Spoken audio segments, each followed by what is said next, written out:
I've tried a lot of services in the past 6 years as a freelancer. I've gotten paid to do all types of tasks for all types of clients with lots of different types of businesses. So today, I thought it would be fun for me to walk down memory lane and tier rank them into the following categories. Number 1, A++, top tier, 10 out of 10, heart, heart, heart, my absolute favorite things I've ever offered as a freelancer. Second category is good, but ... I have complaints. 3, epitome of meh. You know. 4, good for watching Netflix in the background, which is actually an underrated category for freelancing work. The 5th category is problematic, and I'll explain why. And the 6th category is I wouldn't do it again unless I was paid $50,000 an hour. And please remember, this is my own biased, super subjective, limited edition opinion. This does not mean anything about what you're offering as a freelancer or that you want to offer as a freelancer. Okay, so let's introduce the contenders. Here they are. Here's everything I could think of off the top of my head that I've ever been paid to do as a freelancer. I'm sure there are things I'm forgetting, but this was off the top of my head. And if you're wondering, Dea, are these things color-coded? Yes, they are. Will I tell you the color code system? Yes, I will, at the end of the video. Yeah, I'll see you at the end of the video. And all I can say for now is that it has to do with money.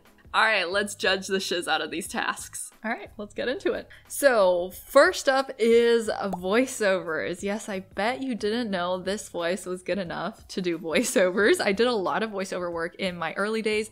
My logic was, well, I have 0 work experience, but I do have a voice. So imposter syndrome didn't enter the building until later, so I did voiceovers for courses, for English learning programs, for tutorial videos, tons of stuff. So I would rate voiceovers as good, but it was a lot of back and forth to say words like amphibian correctly over and over, and apparently I was not saying it correctly. 2, it killed my voice really fast. And 3, it was hyper cringe to listen to myself talk 49 times when I had to edit the audio over and over again. Next up, transcription. Oh my god, I think transcription is a rite of passage for all beginner freelancers. Again, one of those services where I thought, well, I have no work experience, but I played a lot of typing games in middle school, so obviously I'm overqualified. It was a rude awakening. I'm rating this I would not do this again unless I was paid $50,000 an hour. And I know that seems like an overreaction, but if you've done transcription before, you probably understand. It is really hard work. A big respect going out to all full-time transcriptionists. Like, you would think a 20-minute audio takes about 20 minutes, if not a little bit more, to transcribe, right? Wrong. It takes so much longer that it'll make you wish you were fingerless. Like, it's something. So managing businesses, hearts all around. Those of you that have been hanging out with me longer, you know that digital business manager was the freelance career for me, my sole career. So this is of course going into A++, top tier. Loved it. I love seeing the big picture of businesses and knowing the nitty gritty. I love being in charge of the behind the scenes. I felt like a little puppeteer. It was so fun. I love doing this. I still love doing this. It's probably my favorite thing ever to do. All right, next up is proofreading. Proofreading, I did a lot of this on and off because I am strangely proud of the fact that I know the difference between your and you are. Obviously, I'm an expert now. I really miss a baby freelancer Dea's confidence. Like, I don't know why she offered all these things that she had no experience in, but I'm rating proofreading as a problematic because I would get so obnoxiously obsessed about proofreading. I would reread some texts 10 times over and over, just convinced I missed an apostrophe somewhere. And the perfectionist who like lounges in the back of my mind was like, well, one more time won't hurt. So things took way longer than I estimated, and it was not at all efficient to making money. I'm pretty sure I was running like a non-profitable business when I was doing proofreading as a service. So this was obviously, super obviously a me problem. This is not a proofreading problem. This is a Dea problem. All right, next up, coaching. Coaching is something I obviously do and did later in my freelancing career because I got experience from somewhere. So I've done coaching on launches, on portfolios for freelancers, digital products, all kinds of freelancing stuff, all kinds of different products, working with lots of clients, super fun. I'm ranking it a good, but because I really, really do like it, but it's extremely draining to me because I get so invested when I coach. I'm also pretty introverted, and coaching requires a lot of interaction. So after a coaching call, I normally have to like lay down for 45 minutes to like get back to homeostasis again. So that's why it's a good but. All right, next up, organizing photos. This is good for watching Netflix in the background. I had a client, this client had a ton of photos in Dropbox, like tons, like thousands of photos, and they wanted it sorted into different folders. This was a honestly like low-key dream because I love organizing. I love sorting things. I love looking through people's private photo libraries. So this was just kind of a win all around. And I love that I could watch Netflix on in the background because it wasn't a very mentally heavy task, you know. Developing product and marketing strategy, love it, so fun, love it, everything, yeah, it's good. I love everything about digital products, validating them, creating them, beta launching them, developing like really creative marketing strategies, just fun times. Okay, editing photos with Photoshop. I know this is a kind of a random one, but I did this a lot. I edited backgrounds out of product pictures of like industrial kitchen equipment. I actually really enjoyed it. Again, one of my no work experience, but I played with Photoshop in high school a lot type of tasks. I think I got paid $1 for each photo I edited. So it was okay, depending on how long it took me, but I'm gonna put it in, of course, good for watching Netflix in the background because it was super chill. Next up, managing remote teams. Love it, so fun. I've managed a lot of different types of teams. It's really fun if it's a good team. It's kind of like herding a little group of cats, but in a good way most of the time. So like seeing them grow, helping them troubleshoot, delegating, checking in with them, going to team retreats. It's awesome. Love it. Translations. Yeah, I did do some translation work for a few clients. One was a hairstylist software company. They were based in a high-paying country, so I got paid real good for this translation job. I negotiated like 40 euros an hour, which was like 50 USD an hour back then. Some of the other translation jobs didn't pay that well. It just kind of depends on the language mixes, the pairs, and geography. But yeah, fond memories of those 40 euros an hour. But it's the epitome of meh because it wasn't super enjoyable. It wasn't horrible. When it paid well, it was great, but sometimes it really just did not pay well. Hiring. Love helping clients hire.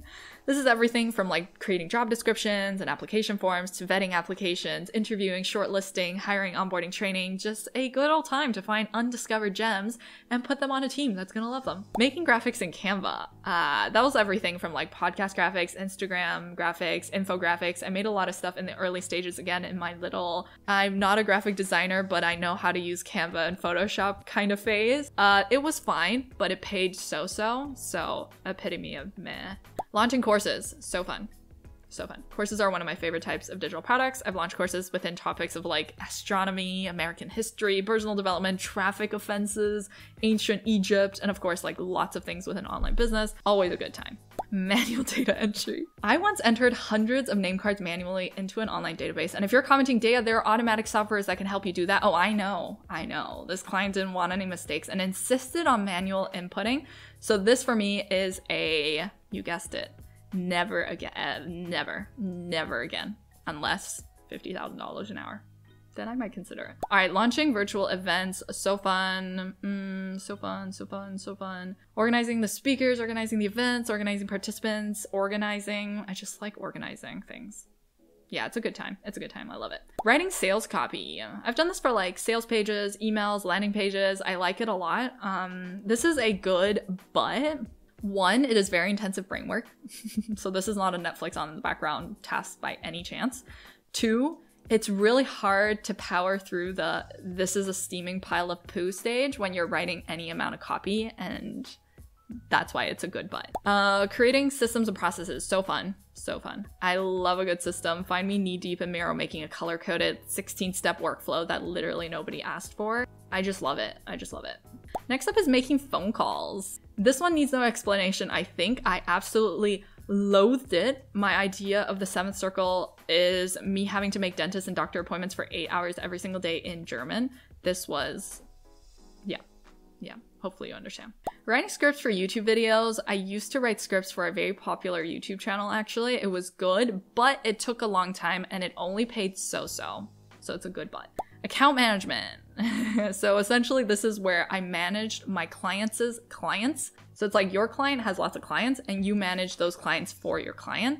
So I would say this was fine when everyone was happy and it was quite fun. I actually managed some really big clients, like household name, big clients. I don't know why they thought I was qualified to do that, but alas, they did hand me those large accounts and I did manage them. So it was fine when everybody was happy. It was stressful when everybody was not. So this is a problematic one. Managing content, so fun. Big dork about this one as well. Love managing all types of content. So much fun to like take content from ideation all the way to like it's live and people can look at it. Customer support. I don't know how full-time customer support people live. Like I don't know how you function. I guess I'll just say you meet a lot of special people when you do customer support. People you do not normally interact with in real life that you didn't believe existed. That's all I'll say. Writing blog posts, good but exhausting, and enjoyment was heavily dependent on the topic I was writing about. So writing 2,000 words about the benefits of Manuka honey was not a fun time. So this is a good but sometimes it sucked depending on the topic if you were interested in it. Creating English curriculum. This was ages ago for a Chinese learning platform where I wrote scripts for them to give their students to practice. This paid so bad. It paid so bad. I can't believe I ever said yes to this. It paid so bad, but again, I had no work experience and I was like, I can speak English. I'm qualified. So this is epitome of meh. Running Instagram and Facebook ads. I did dabble in running ads for clients just to see if I liked it. This is good, but I will say it's only really good and fun for me when the ads are profitable. I'm sure it's like that for lots of ads managers. Everything is great when everything is great and everything is not great when it's not great. Because when it's not great and it's outside of your control, like there are factors outside of your control that are making the ads not profitable, it's not fun at all. But honestly, it's a fun service in general that combines a lot of things I like. Design, strategy, product knowledge, conversion, copywriting, that kind of stuff. All right, researching. You know, I am a good Googler. I am proud of my Googling skills. Like I'm a fast Googler, but this was just so boring. Like it was so boring. Once I did a project where I spent a whole week doing research on lottery websites and how the national lottery worked for every applicable country on this planet. All right, last few ones. Reviewing freelancer portfolios. I did get paid for a long while to review portfolios for freelancers for an online course. This was good, but I overdid it. I just overdid it. It was too much and it became too much and then I needed a really long break from it. But in general, it was fine. Light text setup. I don't mind this, honestly. I like light text setups. Like obviously I'm not a programmer or anything, but you know, funnel setups, landing pages, email software hookups, tags, automations, workflows. Don't mind it at all. So it's kind of like a good, but sometimes it's really frustrating. Sometimes if you can't figure it out, you'll want to cry a little. And finally, uploading and formatting blog posts. I did a lot of these for popular blogs in a few different niches, one of which was a survival prepper site. So I learned a lot about prepping and about being self-sufficient out in the land. I didn't mind it. I put on a cozy TV show in the background and took my time with it. So good for Netflix in the background. So ta-da! That's my ranking, as promised, and as you can probably guess, the color codes are how much I was paid for each of these. Green means I was paid really well, orange means it was so-so, red means it was paid pretty poorly. So a pattern emerges. Do I like these things because they pay well? Or do these things pay well because I like them enough to learn them properly and invest time into them so I was better at them? Or do I just coincidentally, completely by chance, like the things that pay well? Or do I just like money? I don't know. So I hope that was interesting. And if you're curious about who exactly paid me to do these things, and more specifically, where I found and landed each of my 40 plus freelance clients, you can find that video here. I would make a list, a table, if you will, of all the freelance clients I've worked with over the past 5 years and share where I found them in this video, where I made a fancy table breaking down every single client I've ever had, what I did for them, how well they paid, because I'm very type A, and I even made a pie graph for you. That's over here. Yeah, you can click it if you'd like to see it. I hope to see you over there. And as always, thanks so much for watching, and I'll catch you in the next one. Okay, bye!